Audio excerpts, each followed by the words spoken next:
the best way to begin to figure out who you are really meant to be is to ask the universe, God, that question. God, how can I be used in service to myself first? And how can I then use that service to serve the world? Use your life to serve the world, and you will find that it also serves you. One of the biggest mistakes people make is thinking that they have to get paid a lot of money or even get paid at all for their calling. You are here to honor your calling, whether you're paid for it or not. If you can get paid for it, that makes life exponentially better. But if you are not paid for it, that is also really just fine, because honoring the calling feeds everything else you do in your life. I have always known this about celebrity. The real power of being somebody that somebody knows, and I really think that the only difference between being famous and not is that more people know your name. So the only difference between understanding that is understanding that what Selma has done, what Susan has done, what Anna has done, Rebecca has done, what Jim has done, what I've done, you too can do. Because true philanthropy comes from living from the heart of yourself and giving what you have been given. How will you do that? How will you use your personality, the energy of your personality, to serve that which is your soul's calling? I know this for sure. Any life, no matter how fantastic it is, how glorious it seems, how much attention you receive, how much square footage you have, any life and every life is enhanced by the sharing and the giving and the opening up of the heart space.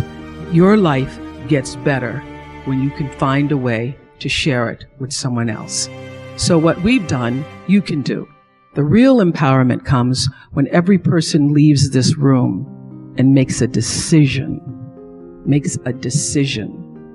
Maybe that decision is that you will write a check and support some of the wonderful organizations you've heard here today. But the true decision is, how will you use yourself? How will you use everything that you have been given to serve that which is greater than yourself? How will you use that to become truly, authentically empowered? Now, it is a beautiful thing to receive an award and to be on the cover of Variety. Thank you very much. It's a beautiful thing. But the true reward is in the lives that you are able to touch and the people who you know you have impacted. There is no dream that you can dream that the power that is God, regardless of what name you call it by, has not dreamed bigger for you. So let's just, for the sake of everybody being on the same page, let's use life for God. Life has dreamed a dream for you. And your goal, your number one job, is to figure out what that dream is. And align yourself with the dream. Because the dream cannot come to you unless you're willing to meet it energetically in the same place. So if your energy is off, you are not in flow with God's dream for you, with life's dream for you. If you are out of order, if you are out of sync, it cannot come to you. It will not come. Because the whole purpose of your life is to line yourself up with the purpose.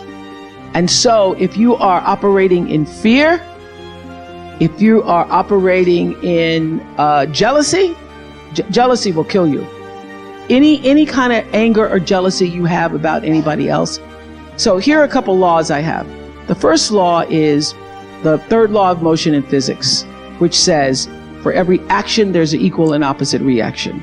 And we showed that very beautifully in The Color Purple when Miss Seeley says to Mr., everything you even try to do to me is already done to you. That is not just a rhetorical saying. That is law. That is Newton's third law of motion in physics, which says everything that goes out is coming back. It's just like everything that goes up is coming down. May take it a long time to come down, is coming down. Everything that goes out is coming back. it's coming back. So to answer the power of manifestation and meditation, what meditation does is sync you up with the source.